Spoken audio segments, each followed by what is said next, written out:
Okay, so let's talk about PMS. What is PMS? PMS, or also known as premenstrual tension, is another word for it, is a thing that a lot of us as women go through, where you are having a series of symptoms.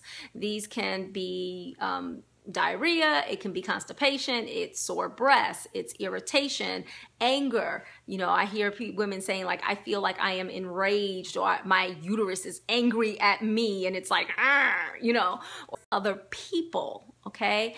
All of this is part of PMS, okay? It's what happens. Science has a number of theories as to why we suffer from PMS, why PMS is more likely to occur in industrialized countries than in second and third world countries. You don't see as much PMS. And if you want to know more about that kind of stuff, you can usually find it in Soft. We talk about things about indigenous cultures and what's different. One of them is our connection with our womb space as women. Women who are in second and third world countries are taught to honor their feminine. They don't have the requirement that they are supposed to conduct themselves as men. And so while in first world countries, we tend to look at that as diminishing women, women in those countries tend to, because they are taught to honor themselves in different ways, or that they are different from men, they treat their bodies differently. And so a lot of times, while they may have other struggles, PMS many times is not one of them, okay?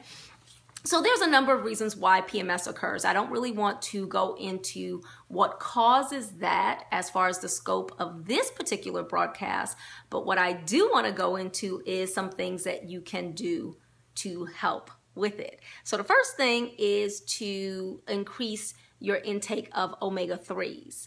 If you want to stop having PMS, omega-3s are a huge component part of that, because PMS is often linked to eicosanoids.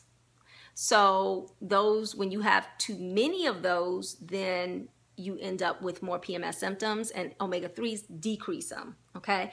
So that's one of the reasons why you want to take a good quality omega-3 supplement or a fish oil supplement, but something that's going to give you some good omega-3s. It can be challenging for us to get that from natural foods, although I'm really big on trying to get it from the foods you eat, but I also recognize that we don't have a fish-based diet, and most of us don't eat enough of the types of fish, you know, fishes that contain more omega-3s, like salmon.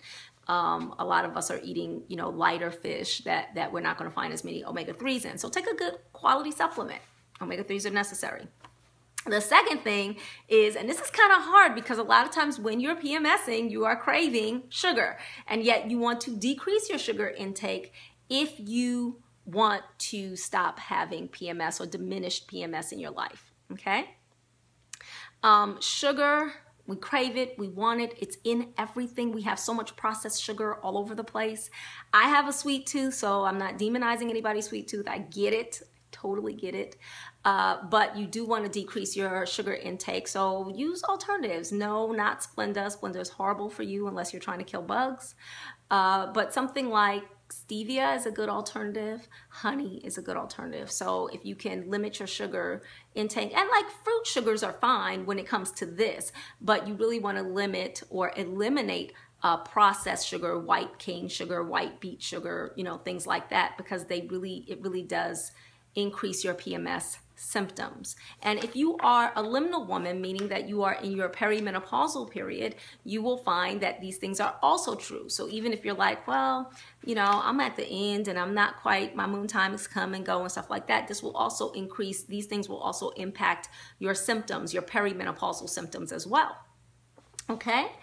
The third thing is adding vitamin B and magnesium. So that's actually two things in one, adding vitamin B and magnesium to your diet. Vitamin B, a good vitamin B supplement, again, really good. I say that if you're going to take supplements, take them as often as possible in liquid form or capsule form as opposed to pill form, because pills are frequently not absorbed like you would want them to be by your body. But if they're in capsules, they have a tendency to be absorbed better. And if they're in liquid form, then they're absorbed far better. And that's especially true of magnesium. Okay, so we usually take magnesium by, I believe the company is Trace Minerals. It comes in a blue glass bottle. And you want to take about 400 milligrams of magnesium a day. Okay, that's if you're taking a liquid, that's usually 4 droppers. And that can seem like, especially because I'll be honest, the liquid magnesium does not taste very good. I suggest staging up to magnesium, like 100 milligrams for a couple of days and then 200 for a couple of days. Because if you're not taking it at all, and then you just start taking 400 milligrams, you can start having some gastrointestinal distress. You know, you'll have to use the bathroom a lot, in other words. So you want to kind of stage up, you know, be gentle with your body, do it for a few days and then do it for a few more and then go up until you get up to 400 milligrams. Okay. Thing that you can do that will help with PMS is take dong quai. And now this herb, I usually suggest taking it for 2 to 3 weeks out of your cycle. Do not take it during the week of your cycle, but it can really help with some of the PMS symptoms. Okay. And this one helps with the physiologic symptoms. So if you feel like your moon is all over the place, you don't know when it's coming, you don't know when it's going, or you have a lot of breast tenderness when it's getting ready to show up, or, you know, any number of things like physiologic things, dong quai helps with those types of issues. So you want to take it, like I said, for a few weeks out of your whole cycle, not all the time. Whereas the vitamin B6 and the magnesium and the omega-3s, you want to take that all the time. You know, that should just be part of your daily supplemental regimen. Okay, and the 5th thing is actually not something you're going to take. It's something that you are going to smell, and that is clary sage. So you guys know that I always teach that be very careful with the use of essential oils. Essential oils are extraordinarily strong medicine. They are not to be treated like cotton candy that you can just do anything with. So I'm going to be very specific in how you use this, okay? You want to take, you know, 1 or 2 drops and put it on some type of a carrier where you're going to just smell it. You're not putting it on your body, okay? You're not putting it in your food. This is the aromatherapeutic use of it, okay? And don't underestimate that. Don't underestimate scent and how powerful it is as being one of your senses. It's an extraordinarily powerful sense. For thousands of years, we as humans knew this, that your sensory functions could transport you to other worlds and other dimensions and everything. So there's a lot of magic in scent. So clary sage actually helps with the emotional element of things. It's a mood stabilizer. Okay, so you don't need a lot. You can actually share it, you know, put it on a cotton ball, stick it in, you know, how I like to do aromatherapy things is to put it in on a cotton ball or put it on some salts like Epsom salts, or if you've got Himalayan sea salts, put a couple of drops on there and put it into a small container with like some kind of a reducer cap, so that all you're doing is just smelling it and just allowing that to do it. Another way that you can use that for aromatherapeutic purposes is just putting a couple of drops into some water and like mopping your floors with it, you know, putting a couple of drops into a bottle of water and spritzing it around so that you're smelling it in the air. But again, we're not going for the topical use at this point. We're just using it aromatherapeutically, and it is a mood balancer or a mood stabilizer. Okay, so it can really help. So something like that, you're really going to need that. When do you think? The week before your moon.